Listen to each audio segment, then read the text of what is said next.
जय जगन्नाथ। नमस्कार बंधु, मु सूर्यकांत जेना आपण को सुryasodiatalk यूट्यूब चैनल को स्वागत करुच्ची।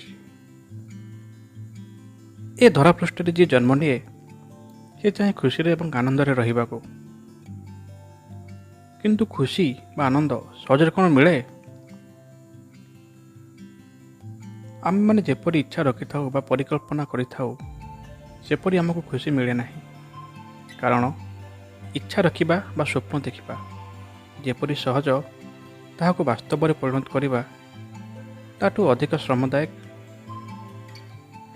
जेते उचित दिगरे श्रम करे से तार स्वप्नर वास्तवता को अति निकटतर हुए। तेबे चलंतु आउ टिके विस्तृत भाव में आलोचना करिबा। स्वप्न और वास्तवता मध्य केते दूरता थाई पारे? स्वप्नर अन्य नाम कल्पना भी, आ कल्पना करिबारे भी गोटे नियारा रोमांच अच्छे। आ जे थरे से कल्पनार समन्वय पड़ी से जानी सतरे केते नियारा से अनुभूति। ताहले वास्तवता कौन अटे? मु जदि गोटे लाइन ने कहे स्वप्न स्वर्गर राजमहल हेले, वास्तवता केउ एक निकांचन उत्तप्त मरुभूमि अटे। सतरे कौन एते फरक स्वप्न और वास्तवता मध्य? हाँ, कारण स्वप्न बा कल्पना आम जब रिलैक्स मूड रे था सेबे करि था, किंतु वास्तवता जे एते रुक्ष ता आम कल्पना बाहर। आ वास्तवता को सामना करने को हेले आमको से स्वप्नर इंद्रमहल बाहरी उत्तप्त मरुभूमि में पद देवाक हेब। वास्तवता प्रति मुहूर्त झुंटी होता है। स्वप्न देखा जिते रोमांचित आउ वास्तव में परिणत करवा ताठू बेसी कष्टदायक। प्रतिटी सोपान झुंटीवा पड़े, केते जे श्रम, केते जे आशा आकांक्षा को नहीं वास्तवता को सामना करने को पड़े। आमर प्रचेष्टा जे सफल हेबो ता तो केबे केबे संदेह सृष्टि करे,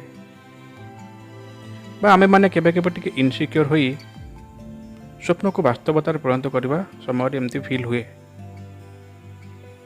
किंतु केबे भी आमर स्वप्न को चेस करवा समय जेते भी कठिनता आसुना कहीं से सबको सामना करी सेतुर समाधान क्षीय बाहर करी स्वप्नर साकार दिगरे आमको अग्रसर हेबाकु हेबो। जदि भी केबे मन में किसी भी नकारात्मक चिंता आसे तो आमको विशेषतः दुईटी विषय उपर ध्यान देवाक हेब। प्रथम, आमे कौन पर यह आरंभ करूँ आ से समय आमर लक्ष्य कौन थिला। द्वितीय हूँ स्वप्न तेबे वास्तव रूप नेब से आमको केते खुशी बा केते आनंद बा केते आत्मसंतोष मिलिबो से विषय आमको चिंता करने हम। स्वप्न को वास्तवतार परिणत समस्त द्वारा संभव हुए ना, ताहा सेते सहज बा सरल रास्ता नुहे। स्वप्न को वास्तवतार परिणत करने दरकार निरंतर अग्रगति, जहाँ क्यों दिन कम बा क्यों दिन बेसी हो पारे, किंतु केबे बंद होगा उचित नुहे। यह ही एकमात्र रास्ता जहाँ द्वारा आमर स्वप्न को वास्तवतार आम परिणत करिपरिबा। ता हेउची कंटिन्यू वर्क बा निरंतर प्रचेष्टा बा निरंतर चेष्टा। स्वप्न को वास्तवतार सफल रूपायन करने हेले अनेक किसी सहिबा को पड़े, जमीक कहार रुक्ष मंतव्य बा रुक्ष व्यवहार, केते नकारात्मक चिंता भी मन को आसे। से सबको आम यात्रार साथीटे बोली विचार करी लक्ष्य दिगरे अग्रसर हेले आम आमर वास्तवता बा सफलतार स्वाद अनुभव करिबा। जय जगन्नाथ।